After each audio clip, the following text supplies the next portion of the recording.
What's going on, my peoples? It's Thursday night, 7 o'clock, and Kiwi is running a little late. He just texted me. He said his GPS says he's about 10 minutes late. So standing in for Kiwi until he actually finally gets here is this roll of shop towels. There aren't many left. There's only, I don't know, maybe like 8 or 10 of them left in there. But it'll do for the time being. So if you have any questions that you need to direct to our roll of shop towels, just ask away, and I'll do the reading for it. The shop towels didn't bring its reading glasses, so I'll have to do that.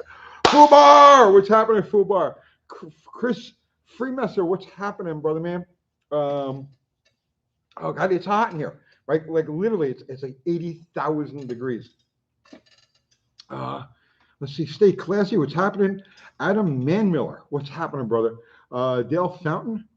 Good evening from Orlando, Florida. I love Orlando. It's a nice place. Sean Fagan, what's happening? Mike and William Kavanaugh, the ghost of Tom Joad. Kiwi's looking a little thin in the skin. Yeah, and a little blue. But it's not oxygen deprivation. It's actually not Kiwi. It's a roll of shop towels that's going to stand in for him until he finally gets here.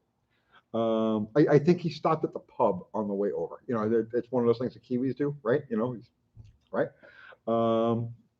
Let's see. Mitten Made Muscle, what's happening? Dougster Wolverine Garage. No fear, bro. We know you're here now. The Highlander. Two Hacks. What's happening, man? How are you? Hey, I'm thinking about doing a project, a video project that you might be interested in. You might be one of the guys. We'll talk. Let's see. Hi, when will we get to see a running MI 310 emission, a possible 318? Damn good question. I don't know. Let's see. GCRC, good evening from Ohio. What's happening? Jay Epstein, you didn't kill yourself, bro. Hey, man, calling from Norwalk, Virginia. Love your show, bro. Have an 89 Dodge Ram 3100. Nice. Rebecca M. How are you, Rebecca? Numbnuts Jim. When is Plains E Racing again? This Saturday night. We're going out. I believe Dr. Art's going to come. Uncle Kathy, we don't have a dog sitter for Saturday, so she's going to stay home with the pups. And I think that Dr. Art is going to be filming us. Let's see. Steve Sadusky, what's happening? Mars Dorflinger, I swear he isn't at the pub. He had to take me to the airport. Sorry, you all. Oh, okay, Mars. Oh, Mary. Okay, is that you? I guess. I don't know. I've never seen Mars, but I Hi, Mary. Oh God, there he is. Here he is. It's Kiwi, in the flesh. Really him. Really me. I'm really here. Kiwi, I had this roll of shop towels standing in for you. Were you getting more intelligent answers? Well, no, it just nobody actually asked any questions, which I was surprised at. I would have thought that they would have. Hey, we're sitting a little closer, so just a little gap. Okay, there we go. All right, that's better. Let's see. What do we got? It's just the usual. It's I'll put your stand-in. There's Mrs. Kiwi. I swear he isn't at the pub. He had to take me to the airport. Yeah. I just you read that one? Okay. Yeah, but I didn't know her name was Mars. I thought it was Mari. It's Mari, but the nickname Mars. Is it Mary or Mari? Mari is the pronunciation. Spell it. It's spelt Marie, but it's pronounced like it's Mari. Okay. Yeah, it's confusing, but Moral objection. Kiwi, what's your feeling on V10 swaps for big cars? V10 swaps for big cars. I wouldn't bother. I mean, you can get big V8s. Yeah. They're just more mainstream. They're just easier to get stuff for. There's more information out there. They're more tunable. Yeah, but you can't beat that low end grunt. I mean, nothing is going to pull from off idle like a V10. Yeah, but is that the 10 cylinders or is it just the sheer size? I think it's just all those cylinders working. Yeah. I have to say I've never driven a V10, so that's possibly not the best one to answer. They sound like hell though. That's the thing. I just can't get used to that. So a friend of mine had one of them RT, the trucks with the V10, the RT something or other. Oh yeah. Yeah, and I just could not. It was like a 1280 or 1290 truck, but I just could never get used to the sound of it. Mm-hmm. Need metal. Has Holly been responding to the sniper issues? Yes, but not very well. Dougster, Mr. Shoptow, do you have any great absorbance story? Hang out with the brawny guy. Yeah. No, come on, we don't have that kind of like shenanigans happening here. This is a family or a similar, you know, something like that. Yeah. Fubar, the axe. We just put up a link to Kiwi's channel. Cheers, Fubar. Yes, and where did Mari fly off to? Los Angeles. Nice. What's she doing out there? She's gone to help a very close friend of hers that's quite sick. Oh, I'm sorry to hear that. Yeah, she's going to help her out as best she can. John M. Hello, Kiwi. Please settle the argument. EFI or carb, points or HEI? I'd have to say carburetor and HEI. Yeah, see, there you go. It's another one, like, you know. EFI, look, if you're going to really throw down some money and go for a Motec system, which, you know, is Australian made product, and it is. I thought Motec was German. No, it's Australian. Okay. I'm not sure they still do, but they did run it in all the Aussie touring cars, stuff like that. But it's been going. Motec's the company that's been doing EFI. I had a Motec system on a rally car of mine, which would be pushing 30 years ago.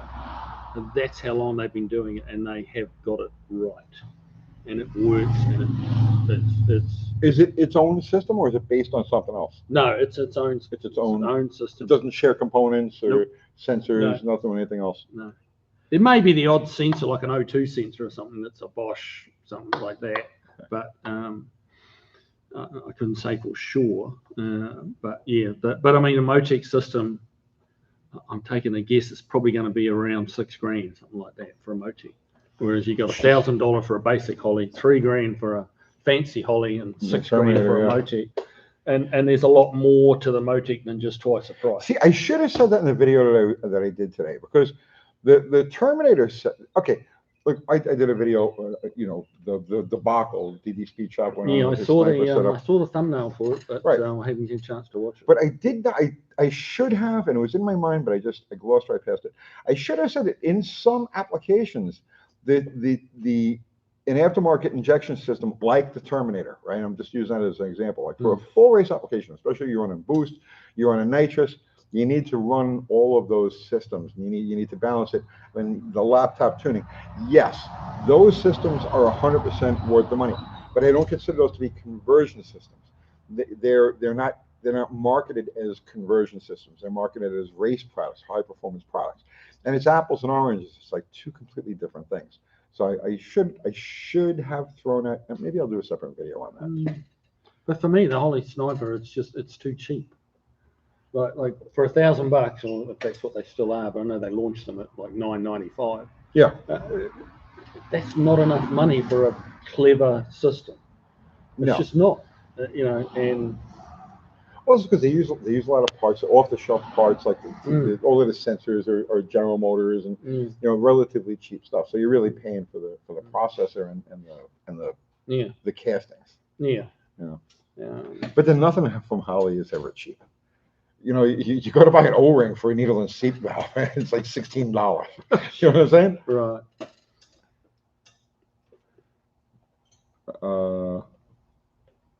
Mid muscle. Holly Terminator can be tuned from the handheld screen. ECU is separate with them. They were about $1,400. Yeah. Okay. Let's see.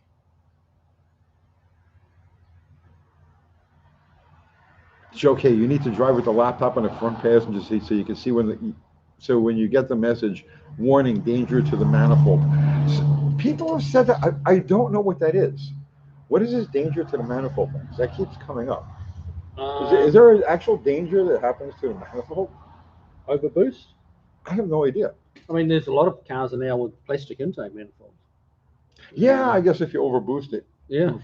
I had a supercharged in, and when you'd blip the throttle and it would overrun, you know, like, and then you'd come back and the supercharger's still trying to pump. Right. And the manifold, it was one of these round over like that, and it would it would open up with the pressure. I could see that. You know, so imagine like if you wound the boost up, it'd Well, if you think about it, right, manifold designers are never really thinking about pressurizing it. It's always the other way. So they design it so it doesn't implode on collapse, itself, yeah. but really no provision given it for it to expand. Meanwhile, so Tony Danger from Manifold is a quote from The Fast and the Furious. Okay. Oh, well, so then it's just a crock of shit then. Yes. Charles Zimmerman, it's funny how Uncle Tony hates modern tech, yet here he is on YouTube. It's two different things, bro. This is a means of communication. I don't have to rely on this to get me from point A to point B. I don't have to work on this. I don't have to stock parts for this. I don't have to troubleshoot or diagnose it. Well, Kathy does a lot of that. It's apples and oranges. It's two different things. Duke's Mopar Garage currently uses Sniper as a watchdog when he's running nitrous. Interesting. That's not a bad idea. The AFRs get too lean and you need to shut it down. Yeah, good idea.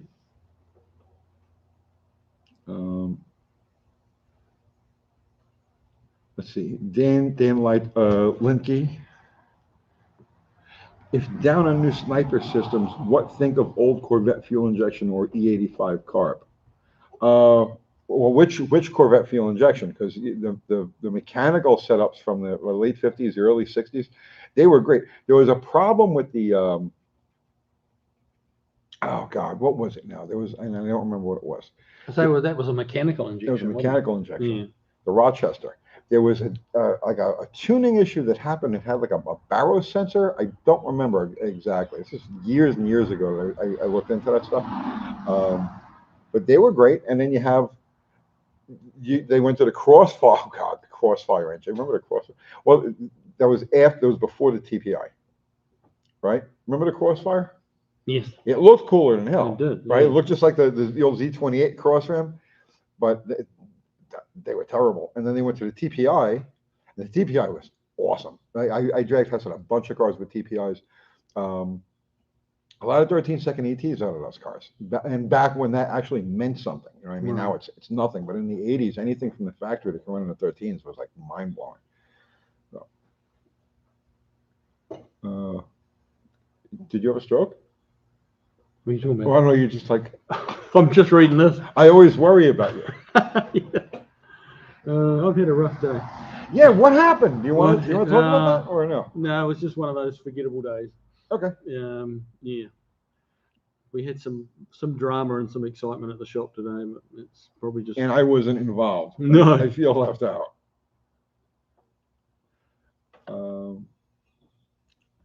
Andrew Panny, our shop stopped installing, working, or fixing outside Holley snipers for reliability and quality control issues. I must say the Edelbrock Profile 4 systems have been a big success, though, over the Holley. Okay.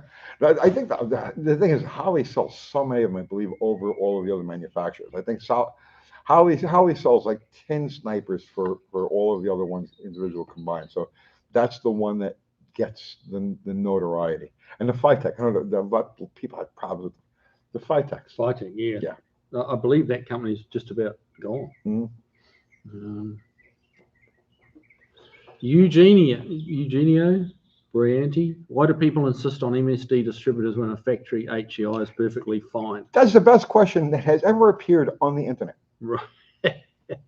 I'm serious about that. I think that HEI, like you can buy an HEI for a small block Ford, and it looks just like an HEI distributor out of a Chevy, but it's like $69.95 off of Amazon, and you get $69 worth of ignition system. Right. And if you're happy with a $69 ignition system, then have at it, but don't expect it to be long and reliable. But like a genuine, the real deal HEI GMA, distributor it's a great distributor. But you see, I have a $20 ignition system, $30 if you include the coil on that car, and it runs absolutely just fine. Right. You know what I mean? So there's no issues there.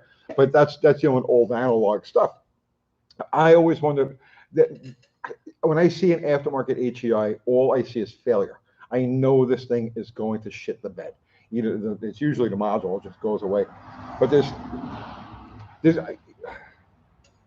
no way I would ever use. I have nothing against the factory HEI setups. They were fantastic.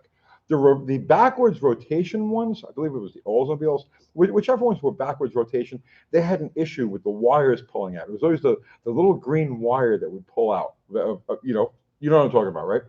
But the standard rotation ones didn't have that problem, and they were foolproof. They were bulletproof. And these later ones, they're junk. I've seen so many of them just drop it out of the blue. Okay, here's a one for you, Tony. You've got a Dodge A100 van with a slant 6 that's constantly overheating. Okay, you've done everything to try to stop it, but cannot seem to figure out what's wrong. What should I do? Well, I don't know what you've tried, man. I do not know what you've tried. I can't think of any one specific thing that would be slant 6 specific for overheating. They're not known for overheating. When all else fails, when you've checked everything on a car that's overheating, you've done the thermostat, you've done, you've gone through the radiator, you've done all of the normal things, right? And all else fails, it's usually a head gasket issue. And there'll be a slight breach in the head gasket between the combustion chamber and the water jackets.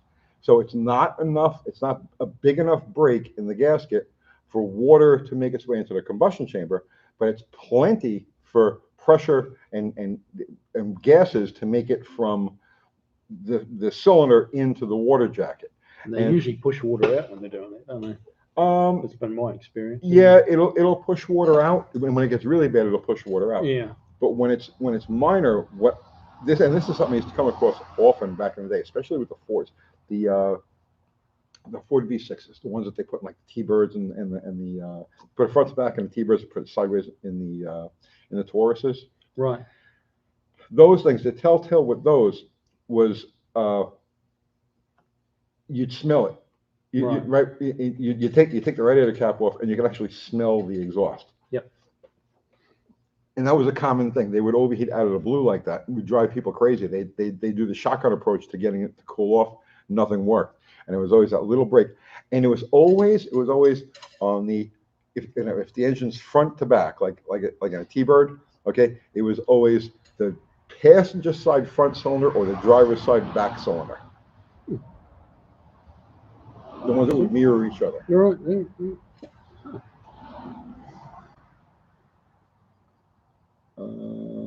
Let's see. Mid Muscle, Tony and Kiwi, a repop DUI distributor or new old stock old school 80s analog MSD box that is still repairable with matching NOS coil. Repop DUI distributor or new old stock. I don't know, which would you go? Probably the old school. Yeah, I'm not big on MSDs. If your car needs an MSD to run right, it means your carburetor setting, so your carburetor is just wrong, right? Because the whole thing with MSDs is multiple spark discharge at lower RPM, under 3,000, I think it is. You get that multiple spark, and that's to clean up the idle and the low speed performance of the engine. And it just generally means that you're idling off of the transfer slots, the things fat, rich running, and to clean it up, people put MSDs on it. That's why all of the flipper cars you see, you go to an auction, every single thing you see on there has got an MSD. Because they put a big cam in it so it sounds good, but then it has no vacuum, and they got to crank the carburetor wide open and get it to idle, and then it gets fat, so they put an MSD on it to clean it up. And I mean, beyond that, I'm really not big on them. From a performance standpoint, they do nothing. Chris Greenaway, Kiwi loves EFI. Good EFI, yeah. Yeah, I have no problem with factory units. You'll never hear me complain about a factory EFI system. It's just aftermarket stuff that's the issue. Yep. And the factory have massive resources and lots of experience tuning their own engines. That's what I said in the video. Oh, okay. That's exactly what I said in the video. Yeah, I agree. Nathan Wood, my Edelbrock AVS2 seems to bog down at 4,000 RPMs. It's on a 5.9 Magnum swap in my 68 Coronet. Why are you blaming the carburetor? I'm not being sarcastic. I mean, really, why are you blaming the carburetor? It could be just as easily an ignition issue or a fuel supply issue. Brett McIntyre, how was the barbecue after the garage races? It was good. Yeah. Mine tasted extra good, I think, but maybe that I'm not sure why that would have been. I cooked yours special. Oh, is that what it was? Yes. Oh, I just thought it was the glory of winning, but yeah. Well, that too. Yeah. Did you see? So I was, I was bitching about the converter, Right. right? I says, if I had a converter in the car, it would have been a different story, right? Right. But until I watched the video, I didn't realize just how bad the converter was, because as we're It was lining up, lazy as hell off the line, wasn't it? we were lining up, and I'm ready to go. So I'm holding the brake, and I'm giving it just a little gas, and the tires are sitting there spinning like this. Did you see the video? No, I didn't see that part. Yeah, go watch the video. The converter is so tight that I brought it up to maybe like 1800, 1900 RPM, like that, just trying to like get it off idle. And I'm sitting there, and the car's going like this. The back tires are going like this. I'm like, this is impossible. But yeah, that's why it was as lazy as it was. It has like zero converter in it. Dakota's timeout. When is the rematch against Kiwi? That's a good question. I think we have to take Bottle Rocket and your blue thing over to the track and let her rip. Yeah, I think so. Next couple of weeks. Sometime next couple of weeks. You guys go out. Yeah, you notice that? Yeah, I had no idea. I was only after I'm watching the video, and I'm just sitting there, and the back tires are going like this. I'm like, why is this car so dead on the starting line? Because you see, it gets out like 20 feet, 30 feet, and then it just, it goes, right? But that initial hit is just like,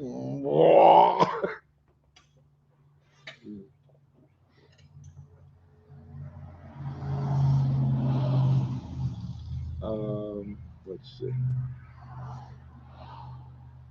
The blue thing. Doug stuff. Yeah, the blue thing.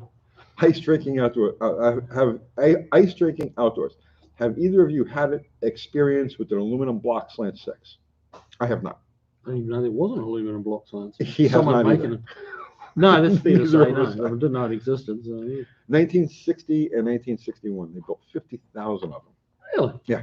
The motor was originally supposed to be cast out of aluminum because it was going into a lightweight economy car. It was the whole purpose of the engine. They were putting in the Valiant. And it was originally designed to be cast from aluminum. And they built 50,000 of them. It wasn't anything, there was nothing like special or unique. Like there was no emblems on it. It's an aluminum slant 6. It was just an aluminum block. Yeah. And the head was iron. What a lot of people don't realize, the regular production, AMC had an all aluminum motor, an all aluminum slant 6 in that same era, 1958 to like 1962, 63. Didn't know that. Mostly, hey, Juan, what's going on? Your 62 Valiant Sigma 200 had an aluminum slant 6. Yeah, 62 also, right?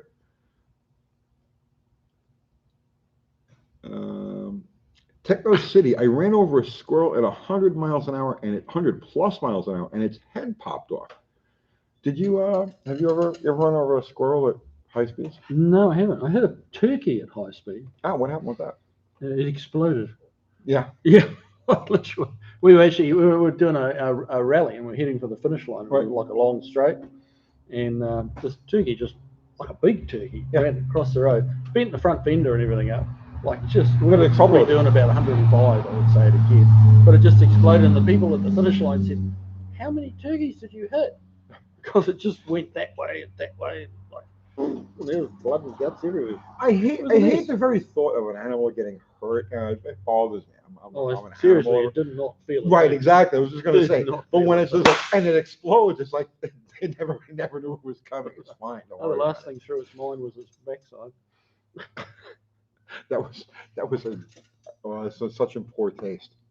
That was a Challenger joke. Oh, really? You were probably in. You remember the space shuttle? Yeah. When a space shuttle crashed. Oh, yes. That was a.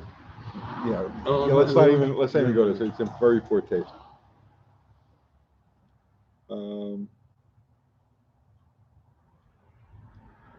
Kicking the tires. Have you ever seen a Chrysler A57 multi-bank engine in person? I have not. What is it? It's a tank motor. Oh, tank. Yeah. Okay, cool. So what's multi-bank? Was it like a W engine or? It had many banks. Right. I don't remember if it was 3 or 4. I just know what it is, but I have no experience or real knowledge about it. Jim, that blue thing is one of those T cars. Why don't you tell me what that blue thing is? I can't even pronounce it. It's an Audi RS7. Yeah. Yeah. Not even that many letters, really, compared to the Aussie cars. You know, it's about $40,000 more than I paid for my house. Just saying. Just saying. Yeah, it was a ridiculous amount of money, but that's okay. You enjoy it. It's a I enjoy nice it. car. You know, I was talking with you guys, off camera, and it's like, some people are kind of a little bit negative about it because it's like, what a waste of money, that much money. But my folks both passed away in the last year or so, and so I got left a little bit of money, and it's like my dad was a car guy, and I built him a blue Mustang. Yep. And this car came along, and I drove it, and I just fell in love with it, and it's like, I should have really paid off a mortgage, but you can't drive and have fun in a mortgage statement. Absolutely. Like a sheet of paper. Absolutely. You can sleep in a car, but you can't drive a house. Yeah. No, I mean, honestly, that's an appropriate way to remember your parents. Yeah. Because I mean, yeah, you could have taken it and spent it on, whatever, right? And it's not the same. At least now you're giving your parents some life. Yeah. You know what I'm saying? Just having a bit of fun too. Right, you're having fun. You're a long time dead. Now, someone asked me about DD Speed Shop. Kiwi, did DD Speed Shop reach out for EFI help before giving up and going with Carburetor? Not to me, he didn't. But then, honestly, I wouldn't have been much help. That EFI is really, a little. It's out of my zone. I understand it and how it works, but as far as tuning it, I just haven't done it. I'm honestly more of a carb guy. I'm not bad with a carburetor. I'm better. Oh yeah, I'll give you that. Well, you could have thrown it in there. You could have said, "I'm not bad with a carburetor," but Tony's. Tony is better. Much better. Kiwi is high tech. Yeah, not really. My first love is old American iron, the simplicity of them, the rawness of them, the brute force. That's really what I am. But yeah, I got to drive one of these RS7s, and I drove it, and it was like, shit. This is just so good. And yeah, the rest is history. Zero, what's happening, brother man? Hey, Zero. Cradu. I can't pronounce that. Any advice for a young man working on classic cars? Okay. Yep. Learn to weld. Yeah. Learn to TIG weld. If you can drive a TIG welder well, then that'll take you a long way. Try and do some schooling on auto electrical. That seems to be something that a lot of people struggle with. Classic cars are not really. It's really simple as far as. I mean, it is pretty simple. Although you make them complicated. You take relatively simple cars, make them extremely complicated, but that's good. That's what you do. Yeah, I mean, people want all their AC and power windows and all that stuff now and cruise control. So it helps. It's my opinion. I think it helps to know your way around a wiring harness. You're right. He's right. And because I get a lot of cars in with electrical troubles. You turn the right hand turn signal on, the left hand one goes, and well, it's a funny thing. Back in New Zealand, you'd have like mechanic shops, you'd have body shops, and you'd have auto electrical shops, and that's all they did. You had a blinker that wasn't going or a car that wasn't charging, right. You took it to the auto electrician. You didn't take it to the mechanic shop. Yeah. It was what he was just saying. Turn signals and whatnot. There's a universal old car problem where it has to do with brake lights, turn signals. Those things going weird. And it's always the turn signal switch. Oh. Always the turn signal switch, because everything runs through the turn signal switch. The brake lights and the turn signals and the halfways all go through the turn signal switch. That was one of the things that I had to get my head around with the American cars, because the turn signals on the European, Australian, New Zealand stuff, they like your turn signals flash the brake light. Right. Right. Well, you have pretty much the rest of the world, we have a separate amber bulb for the turn signal. Right. So the two never cross. Yep. So yeah, that one, you know, it took me a little, you know, few hours to what the hell figure that out. Yeah, that would be my advice. Learn to weld and weld well, and then the metal will follow. Certainly, some metal shaping is very much a dying art. But if you can master any or all of those, you go a long way. My advice is to go slow. When you're working on these older cars, slow down, right? And observe everything and research everything and learn everything. Right? Because they're very, very simple machines. But they take, especially if you're part of the modern world, or you're accustomed to working on stuff in the modern world, slow down. You know, there's no rush. Observe everything, right? Try not to use power tools and stuff. If whenever possible, use hand tools, right? Especially taking these things apart, because stuff that's been sitting around for 50 years, 60 years tends to so you'll end up doing more damage. You know, that's the whole thing. You can do a lot of damage attacking them the way you would, let's say, just an assembly line car, like you worked at an alignment shop and you're just blowing front end parts in and out of cars.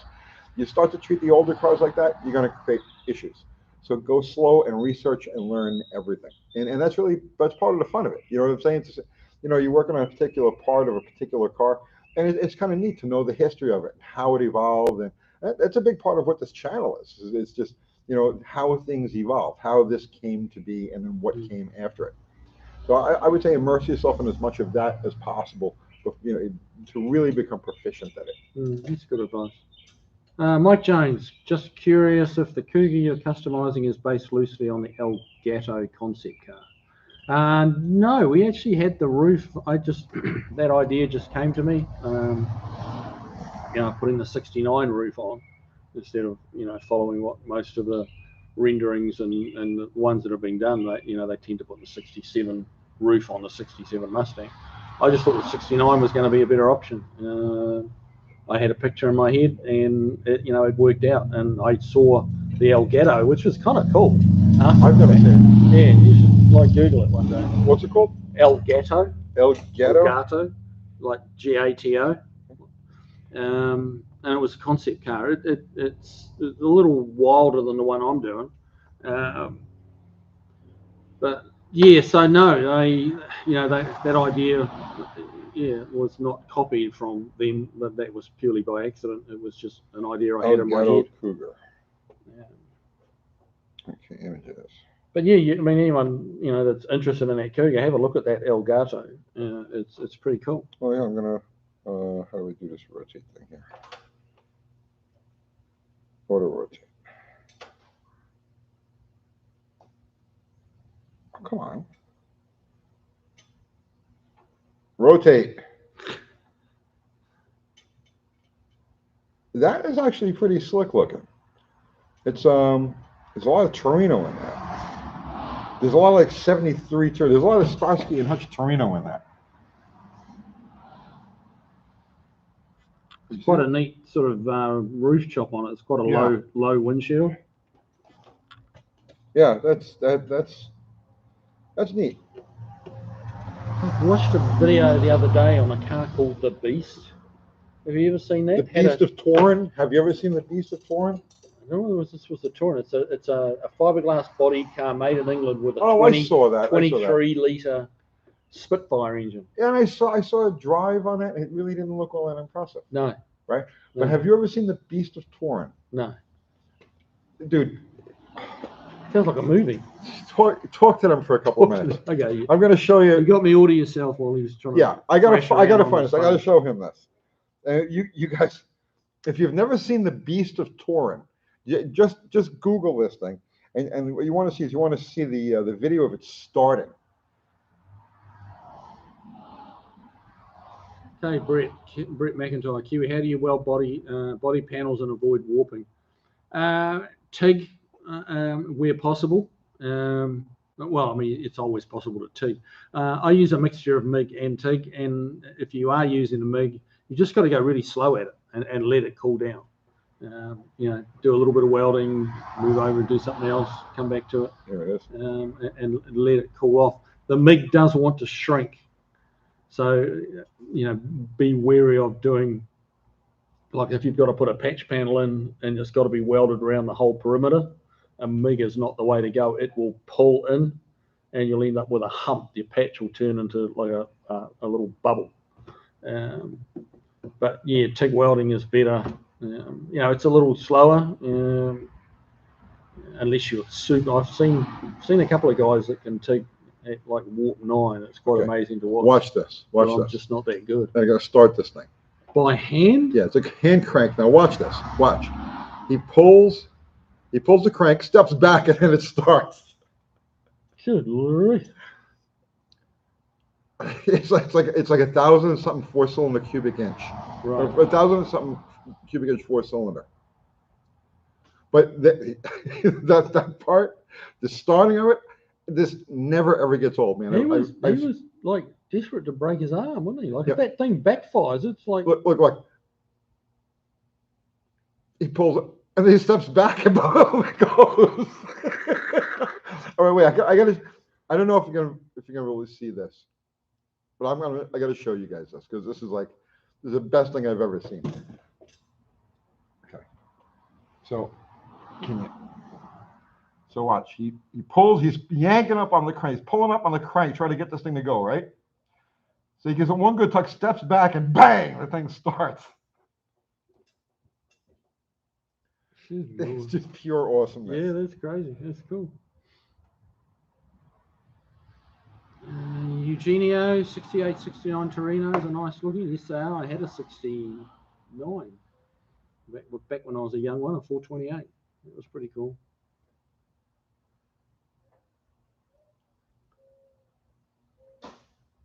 So you're a good storyteller, Uncle Tony. Is that what your grandkids tell you as well? Or?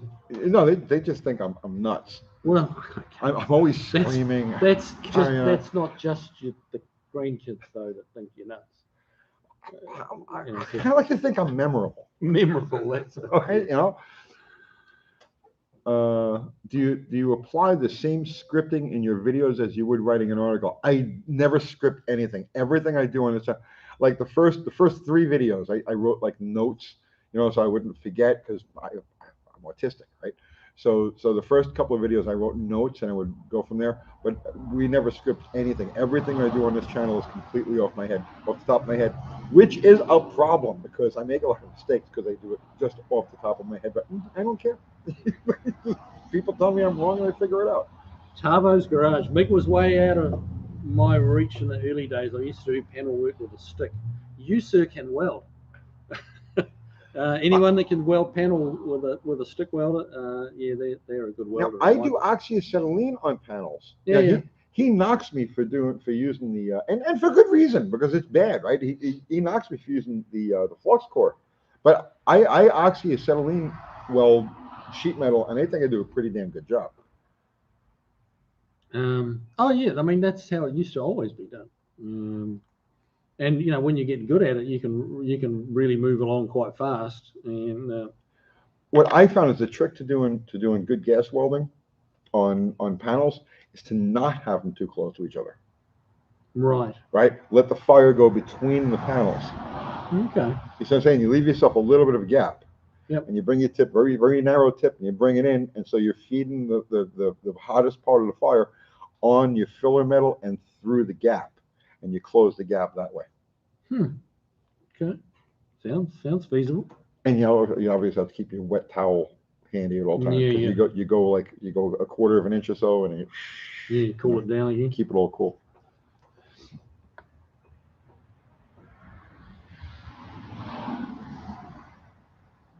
There we go.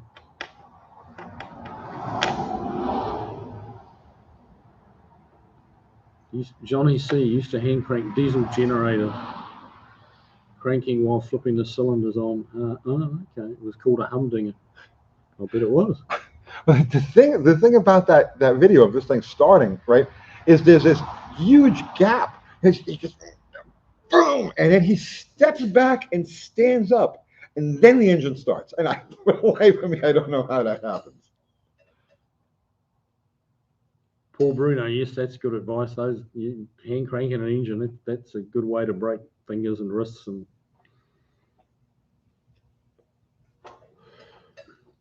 Dakota's timeout. Have any of you all used an adjustable vacuum advance canister? Yes. Not me, no. A lot, I'm not as old as Tony though, so you know. That's my yeah, we excuse. had the Allen key to screw around, but I never really saw much of it. I've always been a mechanical advanced guy. To me, vacuum advanced is always about economy. I just don't really, for the most part, I just really don't care about that if I'm screwing around with something. So, no, I mean, Yeah. It costs 60. Kiwi, Auckland or Murfreesboro? Well, Auckland's my old hometown, and now my hometown is Franklin. So, but not Murfreesboro. Tony's Murfreesboro. he's a Williamson County guy. He is. He's up there. You know what I'm saying? I'm a mere Murfreesboro peasant. Williamson County and Franklin is not a bad place to have a hot rod shop. What's that? It's not a bad place to have a hot rod shop. Yeah. It's not a bad location because You got there's a little bit of money around.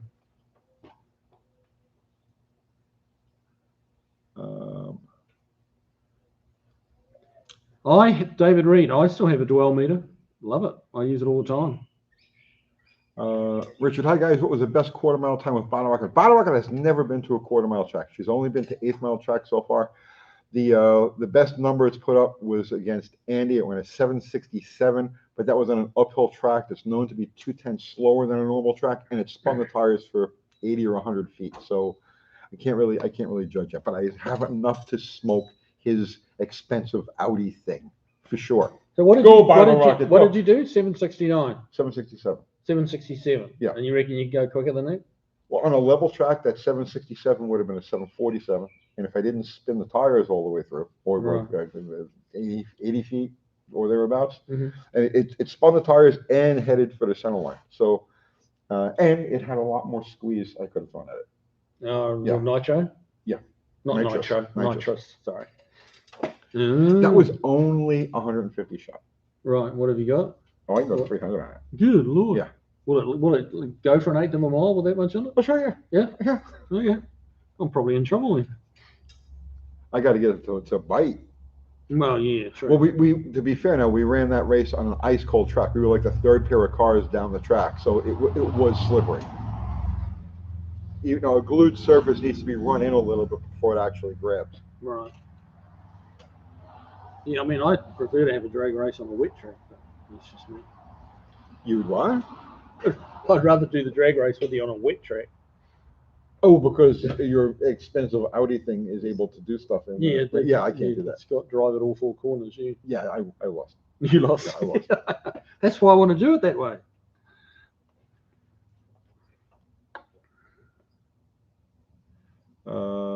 Bear Rose Grog, what's happening, man? How are you? Hello, everybody. Great video today, UTG. Oh, thank you, man. I appreciate that. ER Cost 60. Why wasn't Kiwi racing at Tony's Memorial Day? Yes, we raced. We raced Slaghammer against his thing. Quite big blue thing. And if you missed it, go back and watch that video. So I've been bitching about the converter in the car, and people are like, oh, stop making excuses. You're making excuses. You got the wrong converter in the car. Go back and watch the video of me racing him, okay? And I'm sitting there stationary on the start line, ready to go. So I got one foot on the brake, and the other foot, I'm bringing it up to maybe like 1800, just kind of off idle, 1500, 1800 RPM. And I'm sitting there, and the back tires are just going like this. I was the craziest thing. I didn't know it was doing that until I went back and I watched the video afterwards. I mean, yeah, I mean, that's a tight freaking converter. Me, I was just while I was waiting for you, I was just playing Turning the radio, turning the air conditioning, going nice and cool. playing a video game on yeah. I might have to turn the air conditioning off though if I'm going to go up against Bottle Rocket. You may have to turn the air conditioning off and leave the interior out. Yeah. Oh dear. Mike Jones, UTG. Speaking of nitrous, were you involved in the infamous Mopar action? No, I was not. No, they don't like me over there. I started the magazine, but Richard and Cliff, they do not like me even just the slightest little bit. So no, I had nothing to do with that. Joe K, race Kiwi in the blue thing at the track. Yeah, that's what we're gonna do. I think he means like around here. Oh Lift- no, left and no, right I track. don't make turns. I'm not a turn guy. He does. He zips around. Well, me. I go in a straight line. Mm. I took that car on the Tail of the Dragon. You took that car on the Tail of the Dragon? Yeah, How was that? fantastic. How fast were you able to go? Fast enough.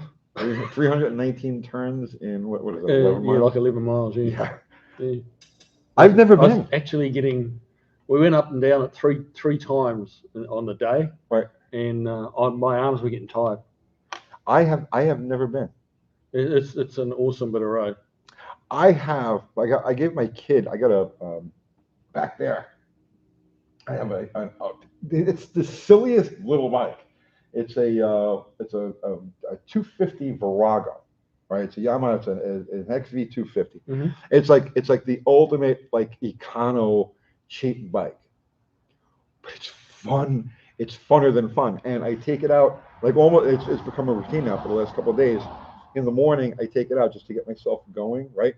And I do the we have some back roads here that are just like this, okay? Yeah. And I scrape pegs with that thing, right? It's got like a forward control, and I was just thinking to myself, was it this morning? Maybe it was this morning. Maybe it was yesterday morning. I would love to take this little clown bike to the Tail of the Dragon and see what it would do. But it's funny that you mentioned You'll be dragging pigs, that's for sure. It's an awesome bit of road, and there's a bunch of roads. Like the Tail of the Dragon is not. It's not like all straight roads and then this random Tail of the Dragon. There's tons of roads around there that are, just switchback after switchback, and it's quite amazing. And it's amazing how they get away with it. Like it's illegal road racing, and nobody gets pinged. Well, yeah, because that's the all of the revenue for that section because without the Tail of the Dragon, what you have is just some hills and there's nothing. You know what I mean? Yeah. So it's a revenue producer. They don't want to scare people away. Yeah. If you want to go snuff yourself on the road, go ahead, knock yourself out. Yeah. What I thought was cool, there was about 26 cars when I went, and like you'd be going along and you'd have to take a turn, like a left turn off a fairly main road. So there'd be cars coming down the other way, and it's like, like they're gonna interrupt the line, and they'd stop and give way to the whole 26 cars and let them go. Well, the locals, because they know. They know. They know. Yeah, very well organised. It's run by an outfit called Smoky Mountain Drives, and very slick operation. You'll have radios, just so you can, just chat about the nice views, not for any other covert reason. It's a blast. Paul Cabazol, hey Tony, can I get a shout out to my wife Tammy? It's her birthday. Tammy, happy birthday! Happy birthday! Happy birthday, Tammy. How old are you now, Tammy? Where is this? I'm looking at it. Where are we? Right there. Paul Right there. Cabazol. Oh, yeah. Chris Kevin, Tony needs a KX 500. I had a KX 250 for a couple of years. I never had a 500. The CR 500 is the one that I think I want because I always like Kawasaki dirt bikes, but the CR was like the legendary murder machine. But you know what? I'm past that now. I'm 61. I do not heal the way I used to, and I just No, Tammy's getting lots of love. I broke both of my thumbs on my KX 250. I broke both of my thumbs going over the handlebars. We were going around in New York, or one of the railroad yards, like a half used, half abandoned railroad yard on Staten Island, and I hit a thing that went over the tracks at just the wrong angle, and high sided over the handlebars. And when I went over the handlebars, I broke both of my thumbs.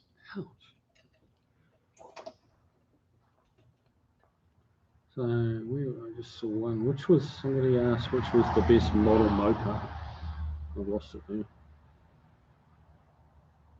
So what was the best model mopar ever made? Oh, you can't ask me that. I love all of my Mopar's creatures equally. Yeah, I get asked often, what's my favorite car? And it's like, I don't. Yeah, ask me again in 5 minutes. Doesn't matter. Whatever answer I give you now, ask me again in 5 minutes. That's a good answer. I don't remember that. Well, the best I could do would be like a top 10, and then that would grow into a top 20.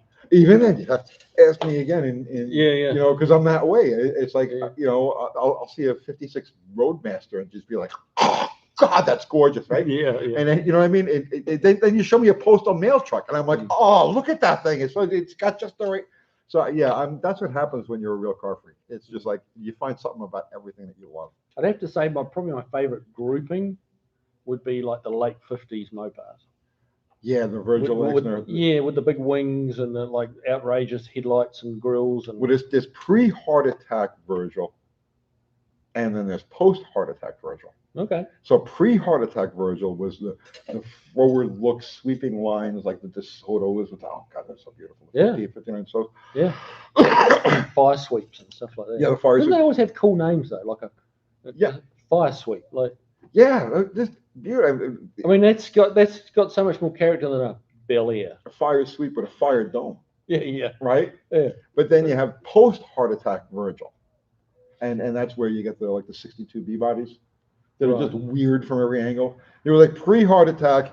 He was just like graceful, beautiful. But it was the painkillers. Yeah, and post-heart attack is all this weird asymmetrical stuff. So I'm sure there was like some oxygen deprivation or something during the course of his heart attack.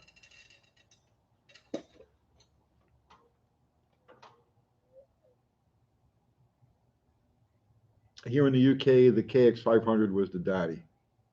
No, but I've never ridden a 500. Those bikes, any of them. I've never ridden a 500 two-stroke. Those bikes were just very rare. They just weren't around. But I did really want one for a while.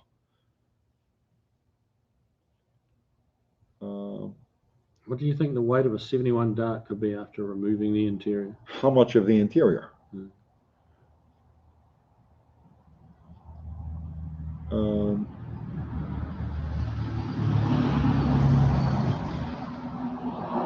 Let's see. Everything. Okay, the weight of his. Okay, so if you want to talk about and again, what engine? All right. So Plan Z is right about, give or take, 2,100 pounds, ready to go, dripping wet. And the motor is lightened. So a stock slant 6 is about 425 pounds, 450 pounds. That one there is probably about 395 or thereabouts. Oh God! But I'm trying to think of all the other weight that's been taken out of that car. If you just take the interior out, so you're gonna pull the seats and the door panels and the rugs and the headliner and all the associated stuff and the things you don't need in the dashboard, like the radio and all of that. I'm gonna say a V8 car. You're probably looking at 2,800, 2,900. So Jolly Wrencher, could a twin turbo setup work with an old school mechanical alcohol injection? Yes, absolutely. Absolutely. Look into the Malakoff brothers. As they ran top gas with a twin turbo Hillborn engine. Maybe it was Enderley. I don't know. It was whatever. It just made a difference. But look into what they did back in the late 1960s, because they were running top gas with that setup, and then they eventually went to alcohol for doing match races. So yeah, it's been done half a century ago. Would you have to up the fuel pressure to, like, when the boost kicks in? Yes. Yeah. You would. So an equivalent amount. Right. It's like anything else. But now you can remember it's a motor driven pump. So Yeah. automatically, as the RPM comes up, the pressure comes up at the same time the boost comes up. So all you want to do is really just jet it to the fat side, let it hang. Right.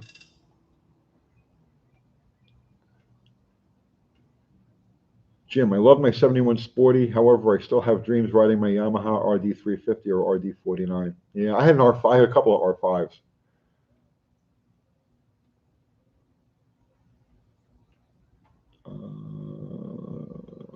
Where are we here? Yeah, 66 Chargers are pretty cool. Yeah, exactly. You gotta drive that. Well, it'll be running tomorrow. Yeah. I just got to finish putting the brakes together. I've never driven one of those. I've driven the later Charger, but I've never driven one of those. Yeah, tomorrow I'm dedicating the day to getting that running on the ground and running, so we can get the body work done and finished and get it painted. Ron's going to be here over the weekend. So, but yeah, you got to take that for a ride. You will love that car. You will love that car. Right. I expect I will.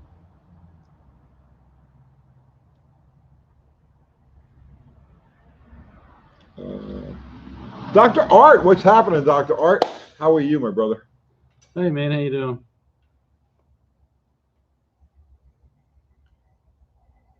So just a plug for my friends here, because you got to plug your friends, right? You got to go over and sub to Kiwis, right? In case you haven't already done that. And what's this week's special? You did blood cleaning, you did acupuncture, and for what's today's special? This week's special for new subscribers. It's a good question.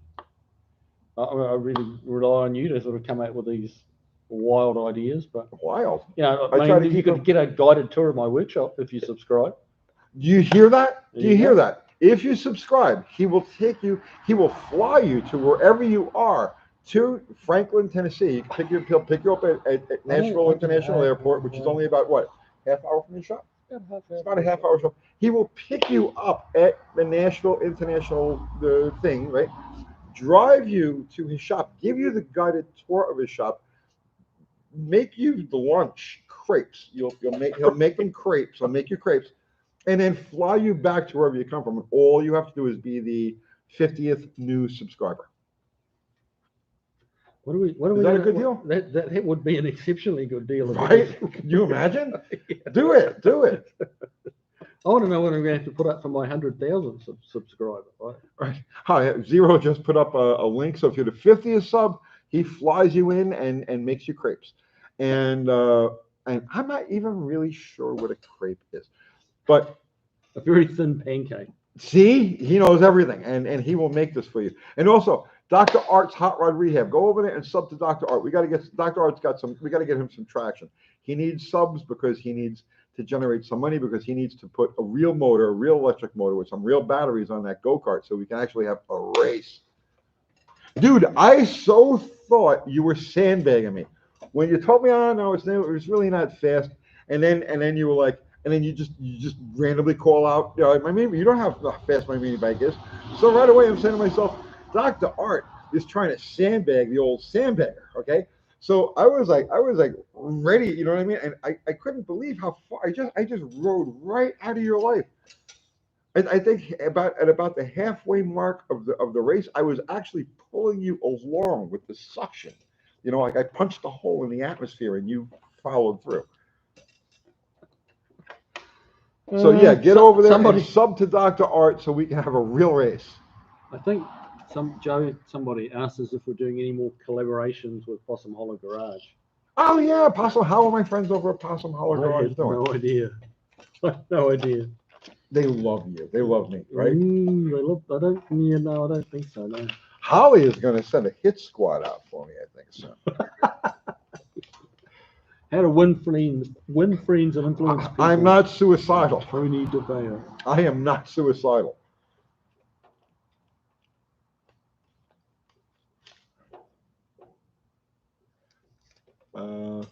Dr. Art, need about $600 for the new setup.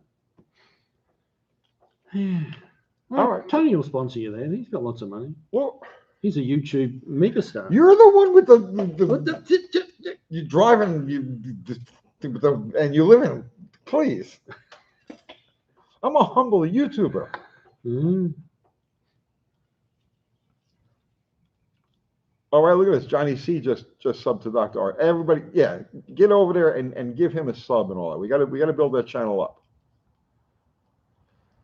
Techno City, I wish you would do giveaway like you used to send out raw meat. Oh man, we used to send out slices of pizza. Oh yeah. Oh, when we first started the channel, we were doing these lives. We used to send out hot dogs, slices of pizza, hunks of meat, like chicken cutlets. We sent chicken cutlets to somebody. They were nice when they got there. No, in the US mail. I mean, you know, it was good when it left here. Well, that's you know all what I'm saying? counts. Now, what happens from that point, I have no control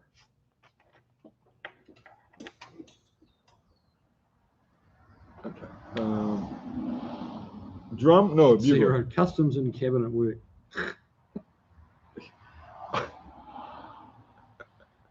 There you go, Zero. Kiwi customs and cabinet work. Raw chicken. Yeah, we gave away. We did a video with the stressed chicken, and I sent that to somebody.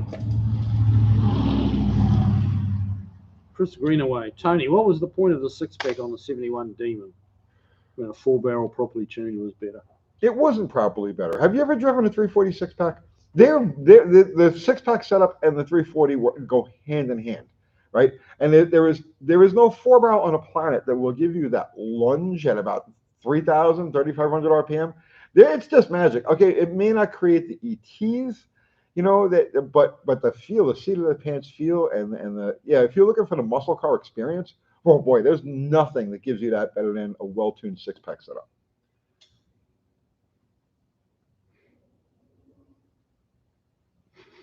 This is 0. Meat Hustle Nationals. Let's see. Dehydrated chicken? No, never dehydrated.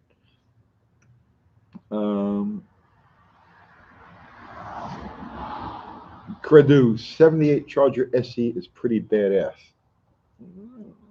I mean, it's a matter of taste and opinion, and they're not bad cars. Kiwi, being from New Zealand, what type of motorsports that aren't American mainstream interests me? Autocross rally.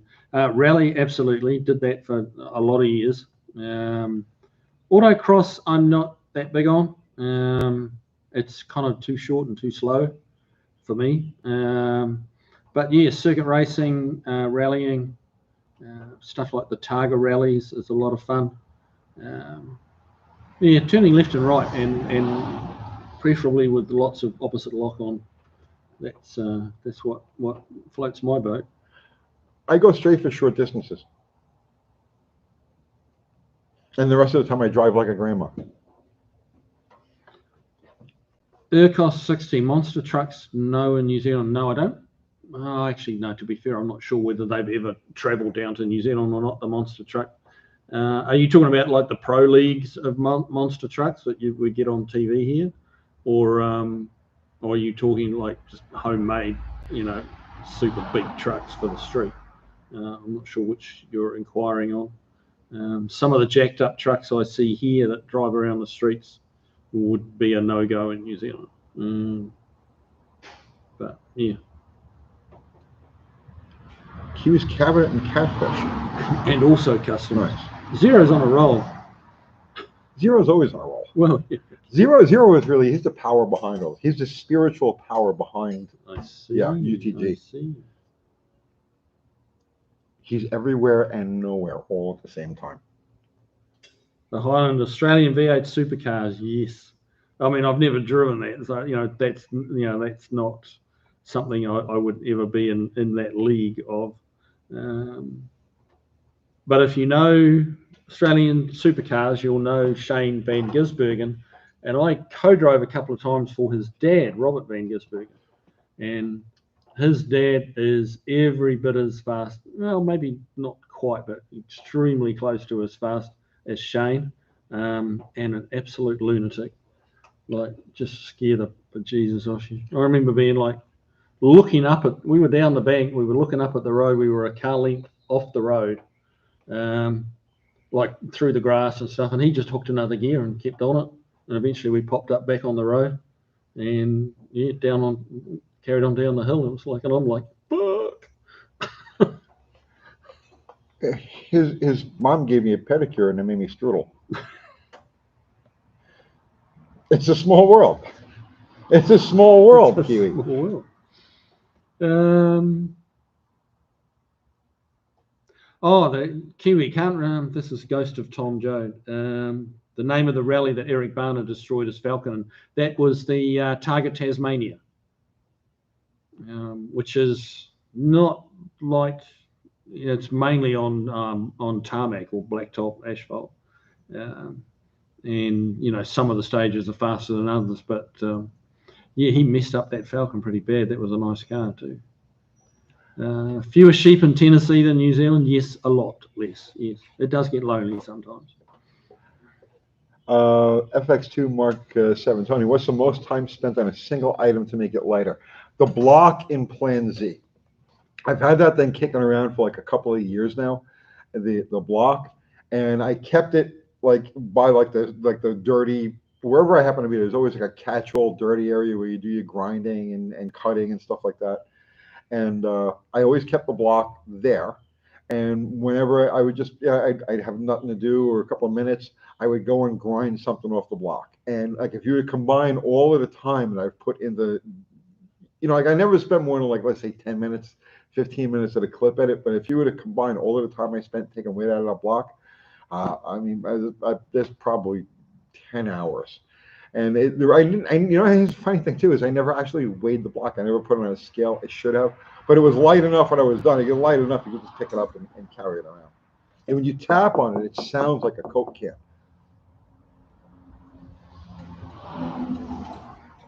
This is an interesting one. Douglas Self, Tony, if you're rebuilding a 318 poly engine for a street vehicle, any point in getting a 4-barrel carbon manifold? I would say yes. Just for passing gear type of stuff. I mean, when do you really need a 4-barrel unless, you're. Well, I mean, it's horsepower, Yeah. I mean, they brought the 318 poly out with two 4-barrels, didn't they? Yeah, in 1958. Yeah. So, like the 2-barrels got to be a little bit of a restriction for it. Yeah, well, I had a pair of WCFBs on them, and they were like 450, 480 CFM each. Right. So it'd be the same as, and remember, rating differences between 2 barrels, 4 barrels, or multiple. So yeah, probably about the equivalent of like a 750 Holly or 800 Holly. Right. Almost. You're not suggesting you get twin 4-barrels for your 318 poly, but I think a 4-barrel. Why not, man? Throw the twin 4-barrels and just pop the hood. It's carburetors everywhere. Just you open the hood and it's just carburetors as far as the eye can see. They do look very cool. Throttle Davidson says sheep don't tell. You must be from New Zealand. Sheep don't tell. Yeah. Yes, he's obviously in the club. Zero for reference. Love the Beast movie trailer. Oh, the Beast of Turin, dude! Is that the single most amazing internal combustion thing you've ever seen? I can watch that clip where he starts it, and then he steps back, and it goes. Turbo Garage, 4 Webers crossing over the poly. Yeah, that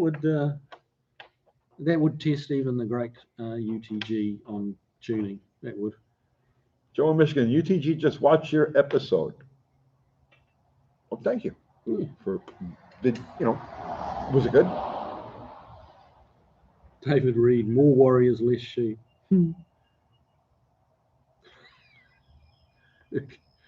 Oh, it costs 60. That's my dad. Jack Mahoffman, AMC SR Crossram 390 V8 intake group 19 parts. I've never actually seen one of them in a flesh. I've seen pictures of them and stuff like that, but I've never actually seen one.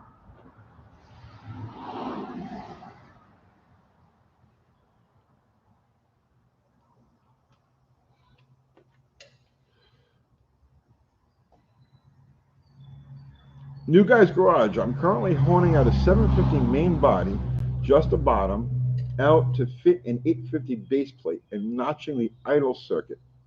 Slightly different on the two. Why are you doing that, New Guy's Garage? Currently honing out a 750 main body, just the bottom. To the bottom of the taper. To fit an 850 base plate. Why don't you just stick an 850 on it? I mean, it's just smaller a Venturi. tiny difference. Not sure. Yeah, I guess if you're looking for I guess you want a stronger signal to them. Yeah, that makes sense. See, that's why we have Kiwi here. Well, the Webers too. They have Venturis you take in and out, and you change it to suit the tuning of your engine. It's not just jets and air correct and stuff. You actually change the Venturi if you want to go. You'll have like a 45 side draft Weber, and you might have a 32 mil Venturi in it, or a 34 or a 30. And the airspeed signal to the carb and all that sort of thing. But Webers are awesome carburetors. Just to see how it works and content. Well, there you go. Pico 67SS. Have either of you tuned a 48 DOE? Can they be run on a manifold with a plenum? Not me. You?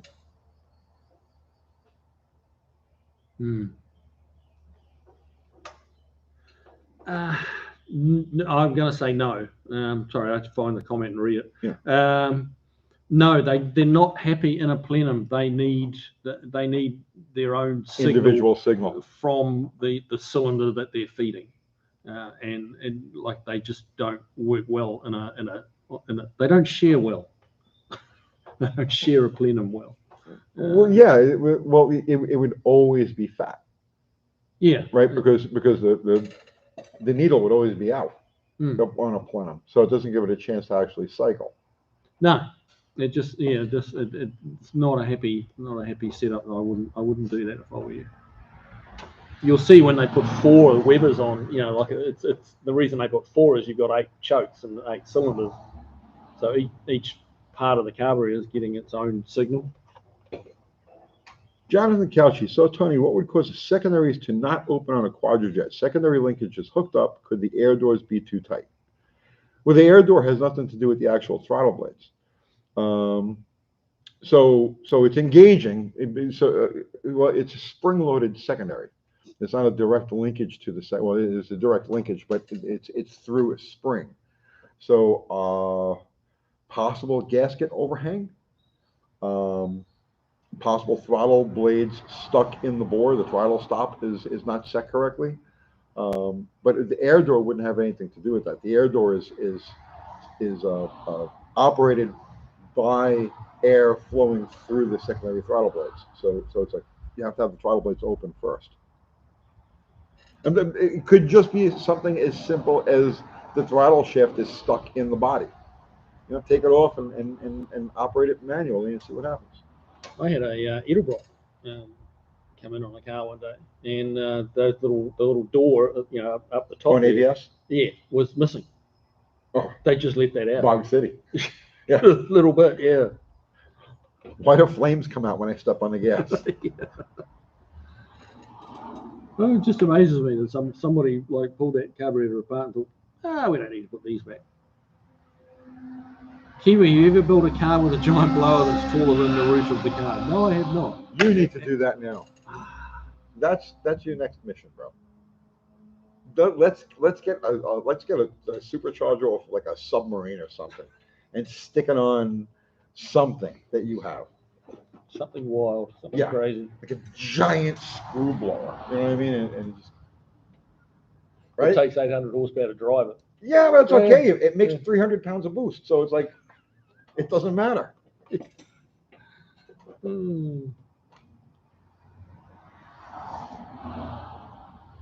Ever uses what is that? Scissor jack is a leaf spring. I've used wooden blocks. 2 X's before catastrophic destruction. Good Lord. That made a clang and a bang. Chris Greenaway, UTG, when are we laying paint on the Charger? It looked really good on the transmission video. We got 2 weeks left.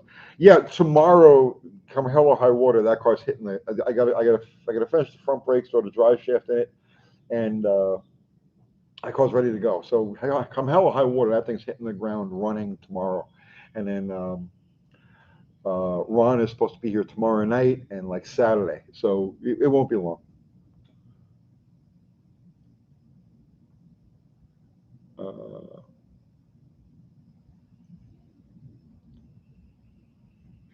Joe and MI. Third try for my phone. UTG, just watched your EFI video. Do you think 90% of the aftermarket EFI system installs have issues from people installing and using them? I have 2 co-workers with good results. No. But that's okay. I would believe that if you told me that 40% of them were due to installation error and so on and so forth, then or other running issues of the car affecting them, I'd say that's within the realm of possibility. 80%, 90%, no. But that's besides the point.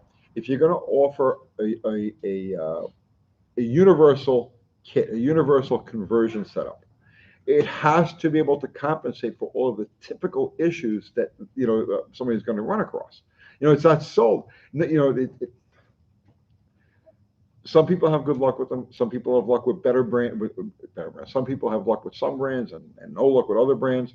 But read through reviews of all of these different things, and you'll see that there's an overwhelming number of people who have thrown the kitchen sink at it, the shotgun approach, everything they can to make it run right. Pick the brains of tech support when tech support is available, and they still have problems with them. So, I don't know.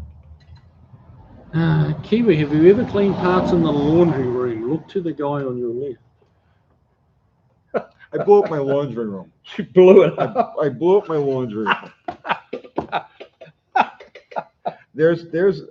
I told the story on a podcast, and we have a clip of the podcast. I want to see a clip of the laundry blowing up. Well, this happened long before there was YouTube or anything like that. I was there's actually, oh Jesus. So if you Google our videos, you'll see just Google exploding laundry rooms. I have cleaned parts in the laundry, but I've never managed to blow it up. That's when I had the fuel altered. Oh, okay. That's when I had the fuel altered. I did almost blow up a gas tank once. Really? Yeah, that was interesting. I was actually trying to bronze in a new outlet, pickup in it, and I did the old trick of putting the gas tank over, emptying it, putting the gas tank over the tailpipe and letting the car run for 20 minutes. Yeah, I would. Did all that. Trust that. Oh no, I mean it's actually pretty effective. It's Really? because the amount of moisture and carbon monoxide in there, and the gas is pushing in there, just pushes the gas fumes out. But apparently I needed about 21 minutes, and I left it on for 20 minutes. So I had it on a workbench, much like this one. It's quite a big fuel tank, and so I've got my little pickup there ready, and I'm in there with the torch and the bronze, and there's this almighty boom, and I'm staring intently at this thing, and there was this just huge boom, and the whole gas tank, it's like 4 feet wide, wasn't there. It was gone. It was just gone, and I didn't see it leave. It was like Explosions did a magic trick. So I'm looking around. I looked on the far side of the workshop, and there it was. It the pressure shot out the filler neck, and it just exit stage right and hit the wall on the far side at such speed that I was staring at it. It was hypersonic. A foot away, and I didn't see it leave. It just boom, gone. See, I never trusted that exhaust gas thing. I fill them whenever I had to weld the sump on or anything like that. I fill it with water. Right. And when you get to the top, even with the gas tank filled with water, there's still a little space in there. Yeah. And you just take your torch and you go poof, and it's done.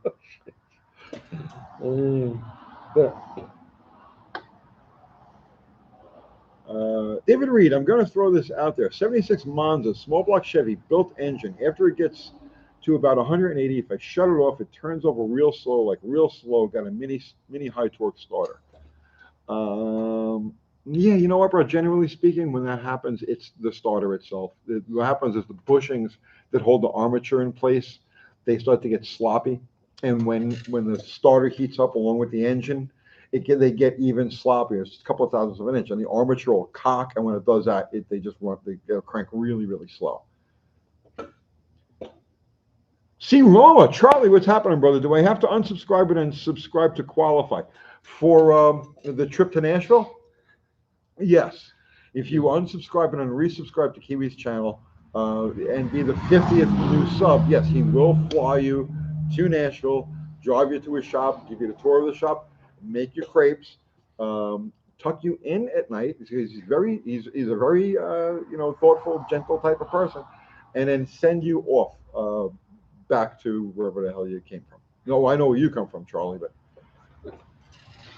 you've got a vivid imagination, Tony. I'll give you that. Fubar, plugging me again, and zero. Look at that. Guided tours. Kiwi clip. Zero. Good on you, mate.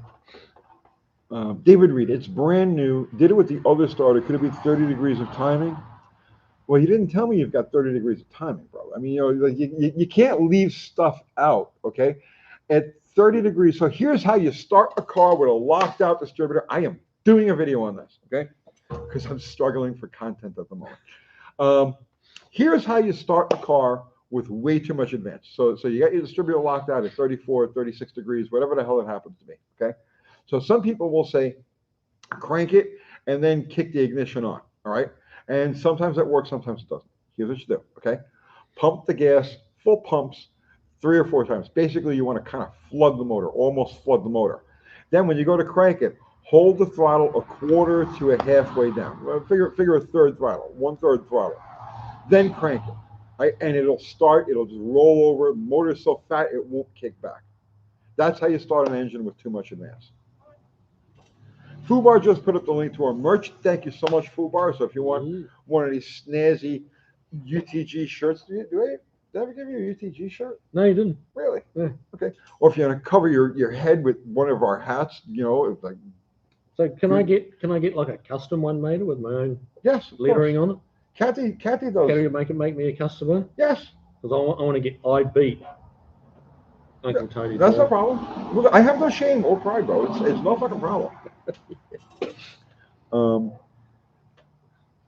Floyd's Garage, he unsubscribed and subscribed again. All right, you might be one of the big winners, bro. Kiwi's classic cream-filled rockers and foam-filled dog leg. Tony, did I say it right? Yes. Oh my God, he started something. Fancy, skinny, delicious pancakes at Kiwi's Custom. A little bit of everything. A little bit of everything. And if you ask him nicely, he'll do the secret dance for you. I need Mrs. Kiwi gets that. I don't mean that. Come on, Kiwi. This is a family oriented. I can only say that because I know she's on the plane now, so she won't be listening. Otherwise, it'd be, honey, don't be saying things like that. You know, I only met her for the first time and I have a funny feeling that she doesn't even need internet connection to know what's going on. Yeah. Okay. I have asked myself that. I have a funny feeling. How did you know I did that? Yeah, she's beyond. She's beyond technology. Okay, this doesn't. Yeah. Jeff's touch. Danielle's boyfriend didn't use your bypass filter trick. Could be an issue. Ira Cost says, I'm wearing my Kiwi's croissant and Krispy Kreme t-shirt right now. Yeah, now we got a technical question here. Travis Horrocks, 63 Fairlane 260 V8, constant overheating, new radiator, thermostat, water pump, timing chain, belt hose, no end in sight.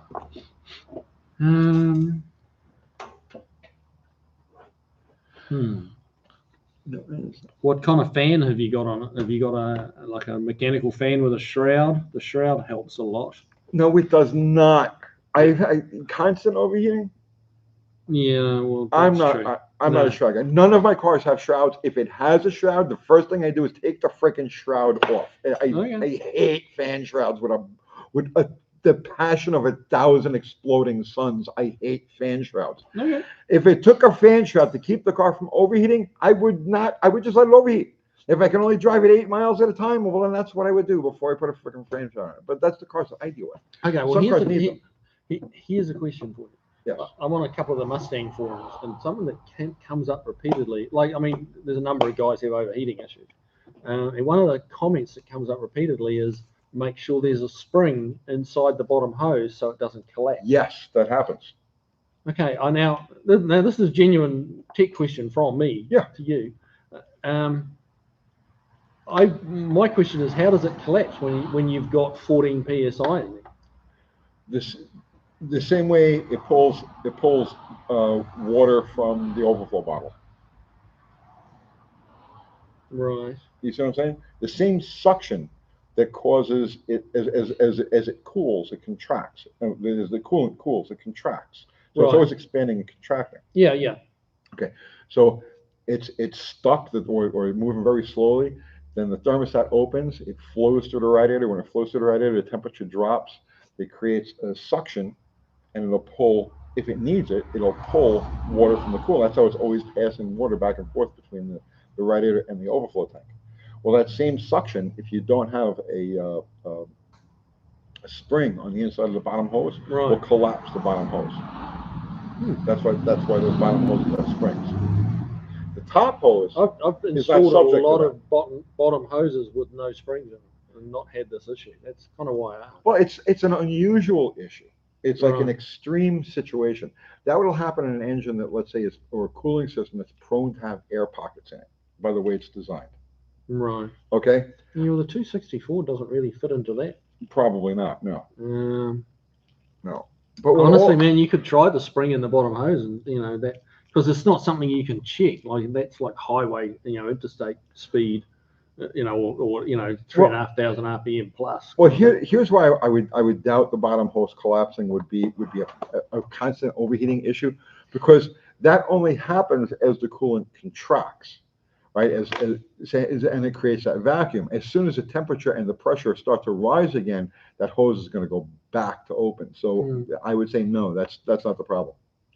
And by the way, when I talk about fan shrouds, it's because the cars that I deal with, these old Mopars, don't need them. The proximity of the fan to the radiator is such that they don't need the shroud. But if you have cars like the ultimate example of that is like the old Grand Prix and Monte Carlos, like the 70s, 71, 72, Right. where it's got literally a tunnel. There's like a 3-foot gap between the radiator and the fan. Those need a shroud. Yeah. So just to make that clear, and I'm not saying universally shrouds are bad. The cars that I deal with don't need shrouds. The other thing I've struck is people putting pusher fans on, like pusher electric fans. Right. I wouldn't suggest doing that. I have no idea whether that's what you've got on there for a pusher fan, but pusher fans tend to make things overheat because they actually block the airflow. Yeah, that's true. They don't spin fast enough at interstate speeds. They actually just slow the air down. Right. Well, at interstate speeds, it really shouldn't be doing anything. No. You got that, but it is a restriction in there. Pushers are good for like something like on bottle rocket here, where it's between rounds. So you'll make a run, and there's no fan on, and now you're going to go idle back to the pits, and you want to cool things off, so you throw the fan on. Yeah. Except the shroud, Tony.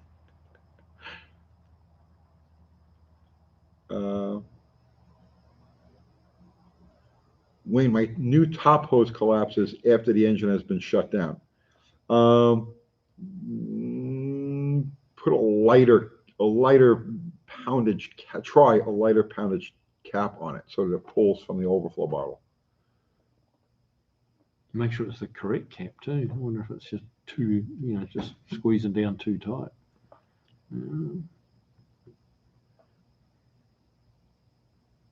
Charles saying, I like the viscous fan and fan shroud for my 346 pack.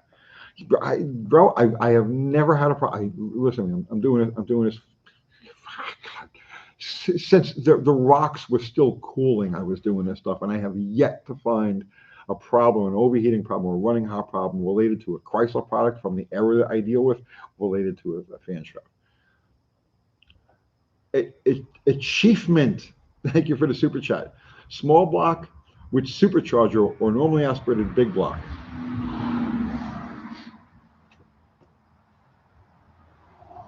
No substitute for cubic inches.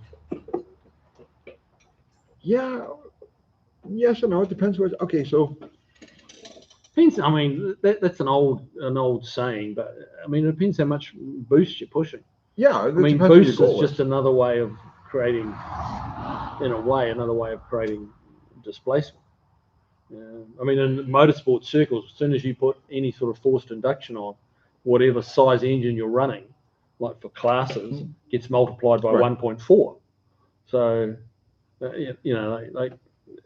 it depends on what you're after. Okay, so if you're talking about something in the 400 horsepower range, 350, 400 horsepower, whatever, then yeah, definitely go with the big block and don't worry about the complication and the expense of the supercharger. But if you're looking to shoot for that 600 horsepower range like that, then the small motor with the blower is going to be way more cost effective, because you could take an essentially dead stock motor, stick the supercharger on it, and make that 550, 600 horsepower. Where with the normally aspirated, the big block, it's a lot of expensive parts to make that kind of power naturally aspirated. Zero says, I am the shroud. Yes. I am the shroud. I am within the shroud. Be the shroud. Dry block, alcohol, no radiator needed. Not very practical for a daily. And shroud and customs. Good Lord. I think there's Zero drink a little bit, does he? Or? Zero doesn't have to drink. Zero doesn't. He's just out there anyway. Okay. Yeah, zero is special. Tony is shrouded in conspiracies. I am number one conspiracy guy. Absolutely, I am number one. Yeah, I wear my tinfoil hat proudly.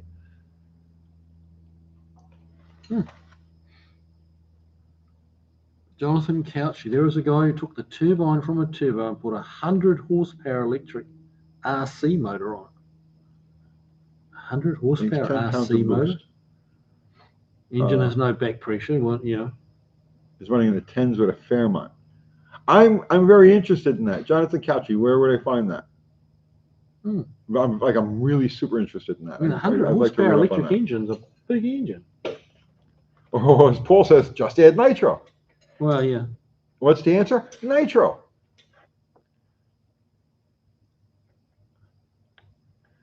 Scope Gaming. Favorite conspiracy. I'm on YouTube. I can't.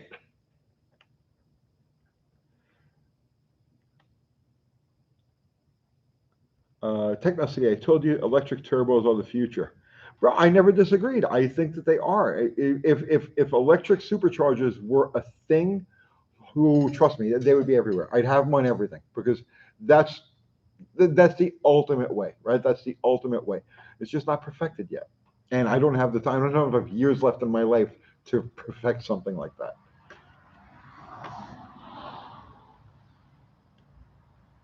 I would be interested to know how much horsepower it actually takes to spin a turbo hard enough to make, say, 15 pounds boost. It's not so much that it doesn't take horsepower per se to spin a turbocharger because you're using heat, you're using the byproduct to spin a turbocharger. To me, the drawback of the turbocharger is all of the hot side plumbing and the clutter under the hood. I don't want to deal with it. You know what I'm saying? Which is why I love nitrous oxide so much because it doesn't. It's like it's there when you want it. It's not there when you don't want it. It's simple. It's compact. You can't beat it. To me, that's the number one power adder. But when you're talking about a supercharger, back when we were doing the fuel cars, so this is 1998, 1997, and I forget, maybe it was Dale Armstrong who did it. But the 1471s at 8,000 RPM were pulling nearly 2,000 horsepower off the front of the crank. Jeez. At that point, we were putting about 8,000 to the tires, 7,000 to the tires. Right. And the supercharger, because remember now, you're also pumping all that nitro through there, right? There's nearly 2,000 horsepower to spin that blower at 8,000 RPM. That's the crank is just doing this. Oh, yeah. You know what I mean? But yeah, even a turbo with the increased back pressure, there must be a cost in lost horsepower, which makes the electric idea make sense. All right, here's one for you, Mr. Custom Car Builder. One car garage. Did I overpay? 15 grand for a smooth firewall, quarter panel, cowl panel, car down to bare metal and sprayed in sealer. Is another 15,000 reasonable for remaining body work to get it ready, to get the paint ready? So he's talking about 30 grand for body and paint. 15K for a smooth firewall, a quarter panel, and a cowl panel. Car down to bare metal, sprayed in sealer. That seems a little high. Yeah, you could spend a day smoothing a firewall. A quarter panel, is around 16 to 20 hour mark, depending whether you've got other rust issues or not. Cowl panel, especially if it's a Mustang, is a bear to do. That's a couple of days work, but that doesn't really add up to 15. No. It's not hard to bury 15 into body work and like getting it ready for paint. That is a very labor intensive proposition, especially if that body work includes door gaps, some dents, some rust in other places, and you can kind of spend as long or as little as you want on preparation for paint, and the results you will see once the gloss is on. Right.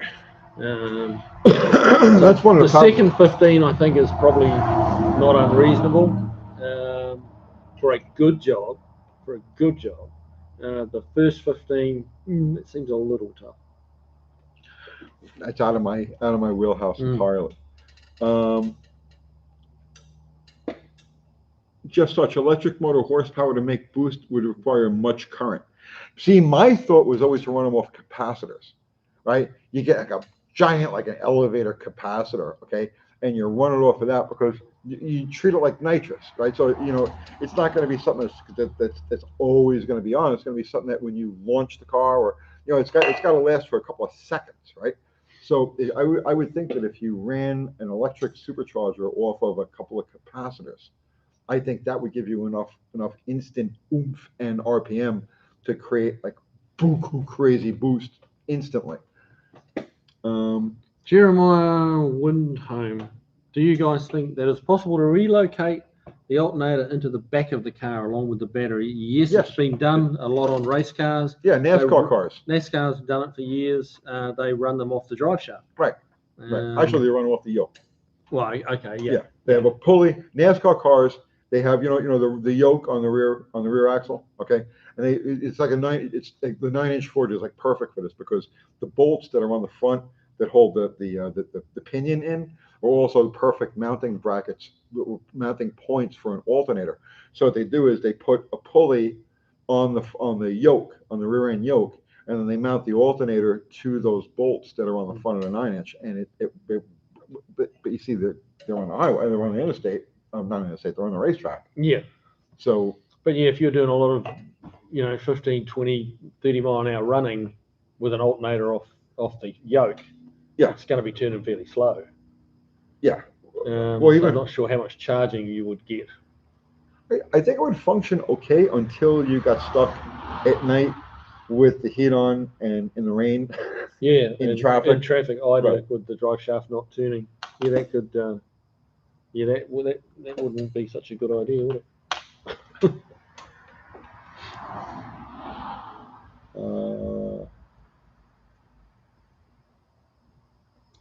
Any experiences with particular kit cars? Not really particular. We did have a kit car Cobra in a while ago, and that was a very poor kit. And there's companies like Factory 5, and I'm sure they're not the only ones, but that's one I know of, that build an exceptional kit. To build an AC Cobra and a few other cars that they do as well. All right, Jonathan Cauchy, the guy with the electric turbo. And I'm gonna put this in now so that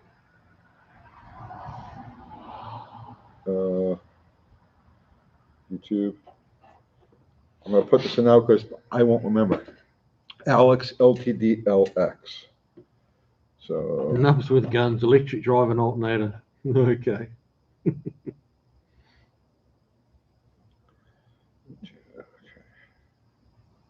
Search. Alex LTDLX.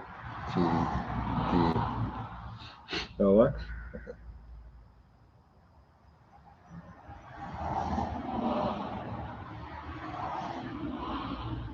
Nothing comes up. Okay. The heat blowing out the vents in the winter is not hot. Then you're probably not getting any hot water to your heater core. Yeah. And the electric fans turn on as soon as you start the car. Well, that could be the way they're wired. Some people just hardwire them into the ignition system. As soon as you turn the ignition on, they go. Turn them off, they turn off. That's not necessarily a telltale sign of anything in particular other than the way it's been wired. Or possibly a stuck relay. Stuck relay, yeah. Does this point to a coolant temp sensor issue or a thermostat or both? Probably neither. Well, it could definitely not a thermostat, but it could definitely be a coolant temp sensor. Yeah, it could be. It could be grounded out inside the sensor, but that wouldn't make you overheat. The only reason you've either got no water going through the heater core or a blockage, which is going to cause it to have no water. But what I was actually trying to say was sometimes people put taps in the heater hose lines to turn them off for summer.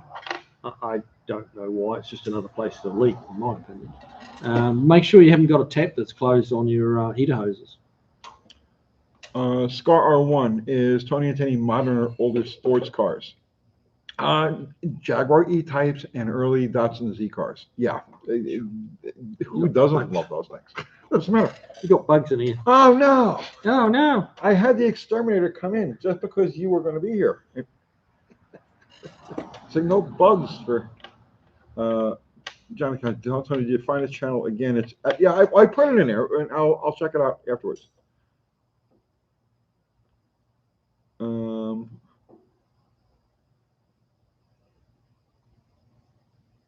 Throttle Davidson, 2-stroke 500 would spin that supercharger. It would have a hard time. You know, those things don't have the kind of torque that it takes to. I mean, you know, you get it up in the RPM range, and it's, you know, you get a 2-stroke up on the pipe, but getting it up on the pipe and trying to turn a supercharger at the same time. Yeah, I don't know. David Reed is saying that the only thing they ever drove off the rear end was an oil pump for the rear. I'm pretty sure I've seen alternators. Oh no, I've absolutely seen alternators on them. Yeah. And the fact they've gone to independent rear, you could still do that same setup, but they've probably just figured out better ways of doing it. Give me Tarbo Garage, give me a 240Z and I'll be happy. Yeah. Yeah, they had, I mean, I had 2 of them years and years ago, both brown for some reason. It was the way they found me. I didn't go looking for them, they found me. Kiwi Cabinets, Customs, and Extermination Services.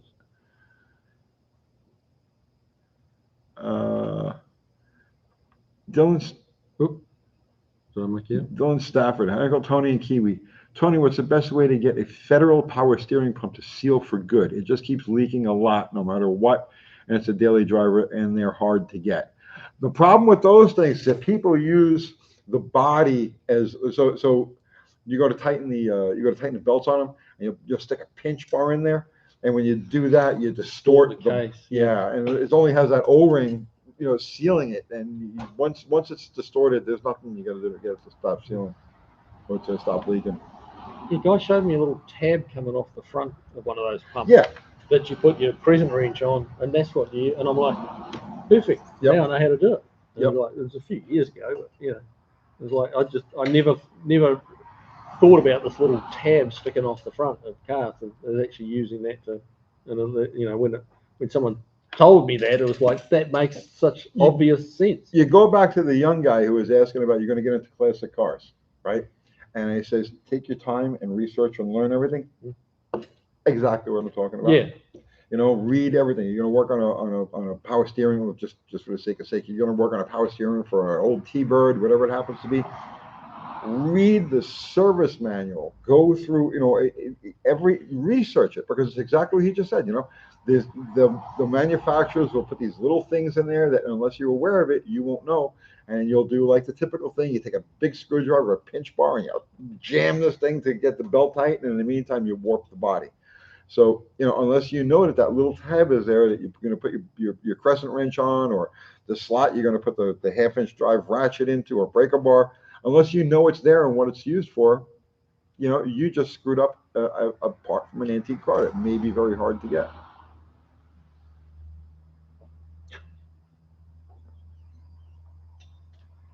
You're rubbing off on these guys, Tony. Well, what did I do now? I think a generator and a DeWalt router welded to a turbo would work. I mean, it's possible. It's possible. Everything is possible, you know. There are multiple timelines. I'm convinced of that. So, you know, in any one of these realms, that sort of thing could very well be the state of the art. Yeah, NASCAR uses transaxle with the torque tube. Yeah, they do now.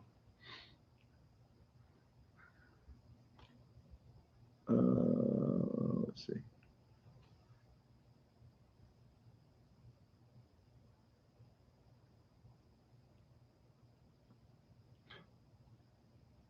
No drive shift, prop shift inside tube. Okay.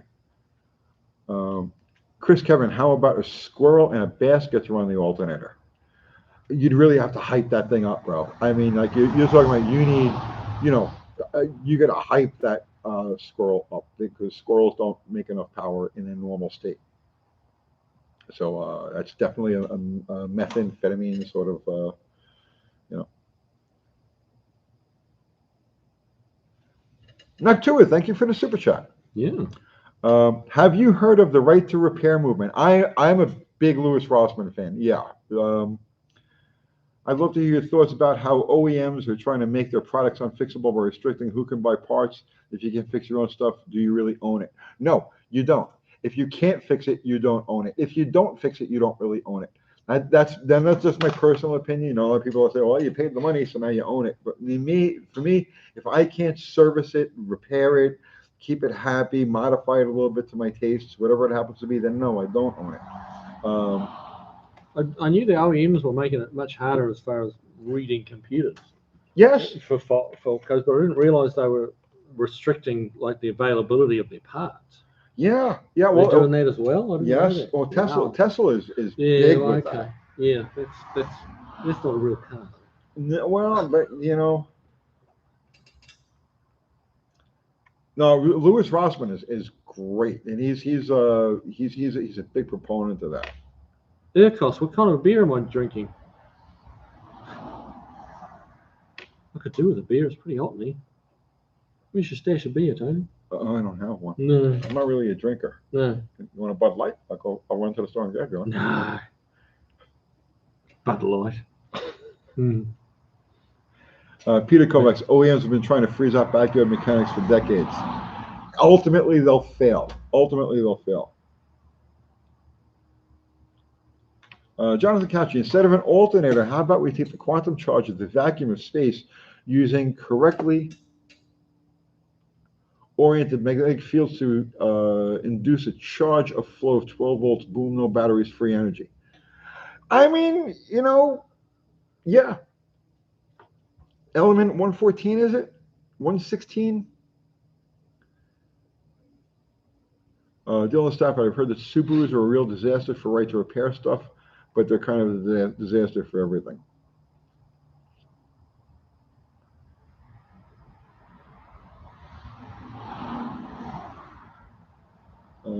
Casey Freeman, just tuning in from Middle Georgia. Hopefully, I didn't miss any talk about Bottle Rocket. Well, we're gonna race. We're gonna race Bottle Rocket against his Audi Blue thing. Yes. So in a couple of weeks, this Saturday night we're taking Plan Z back to the track, and then I don't know. Within a few weeks, he and I get together and run these cars. Subs suck for DIY repair. So I could just shorten that sentence up, like back to 2 words.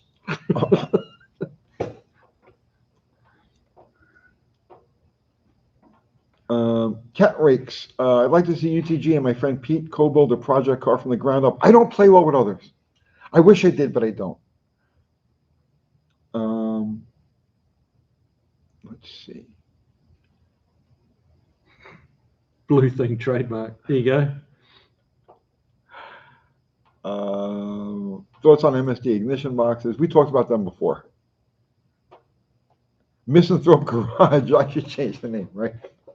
I really don't play well with others. I'm friends are one thing, you know what I mean? But when you actually start, you know, working on stuff together, oh boy,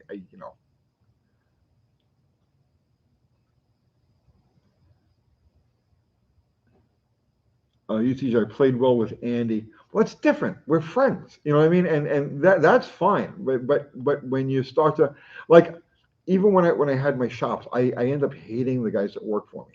It just you know. Strange sound. Is the parasitic loss from a supercharger negligible? No. It's significant. Yes. Significant.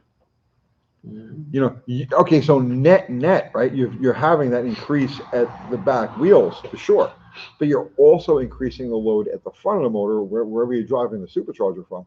So let's just say to generate 600 horsepower at the wheels, you've got to generate 800, 900, 1,000 horsepower at the crank because the crank's being worked at both ends. So. If you got to compress anything in any situation, it's going to take energy.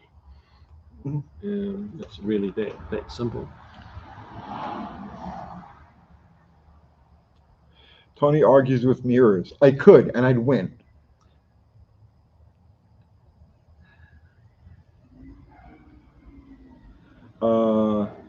ICC Dan 1. UTG, I grew up in City Island, New York, and now we now live in Arkansas.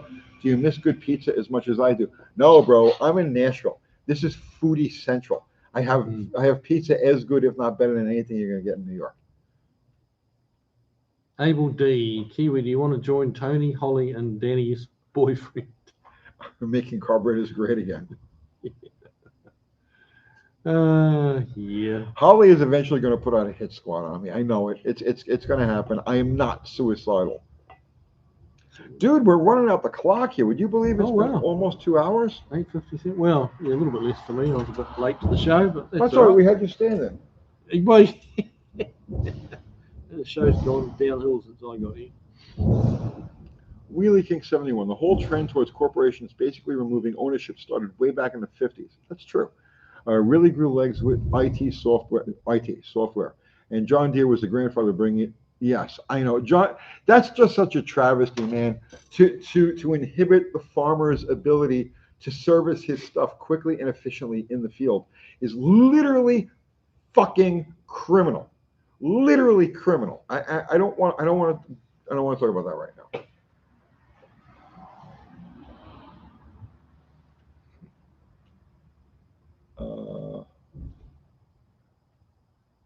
Let's see. All right, I think we gotta wrap it up, bro. We gotta wrap. I still got work to do. Really? Yes. I gotta finish knocking out the front end on that thing. Well, I'd offer to stay and help, but I don't want to. I know. Well, thank you. I put my pretty clothes on just to come here, especially for you, because I like to look good for you. You do look good for me, bro. Yeah, I wore my special blacks for you. Yes.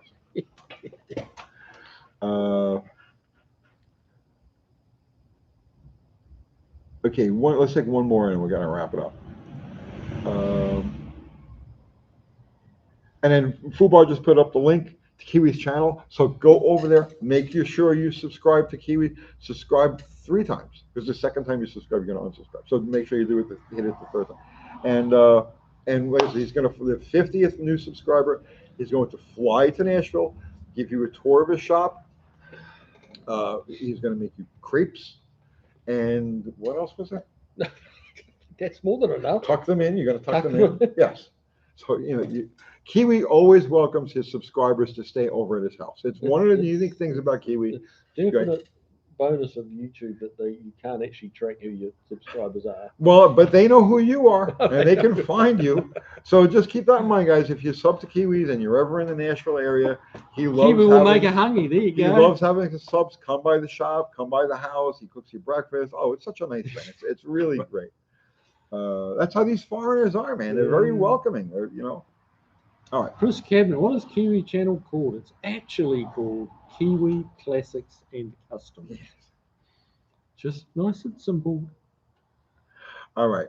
So that's it, guys. We're gonna pull the plug on this thing. What do we need to talk about? What do we have to plug? Plug something. Dr. Art. Oh yes, obviously, Dr. Art. We talked about Dr. Art before, right? He needs some subs over there too. So go sub over to Dr. Art's Hot Rod Rehab. Great guy. He's one of our neighbors. He needs batteries, so go and raid your wife's bedside drawer and get some batteries and send them, post them. Oh, that's cold. That's cold. That's, oh my God. All right. So that's it. Our mods, Zero, Harry, Fubar, guys. Thank you. Thank you so much. The best. When are you gonna start doing lives on your channel? I don't know. I should really. You should. It's part of it, man. If you want to be like, a YouTube guy, you YouTube superstar like yourself. I'm not really a superstar. I'm not a semi superstar. I'm not a super duper star. Okay. And just super. Right. Who's also an erotic recluse. Go figure. I'm in the wrong line of work, but here I am. So that's it.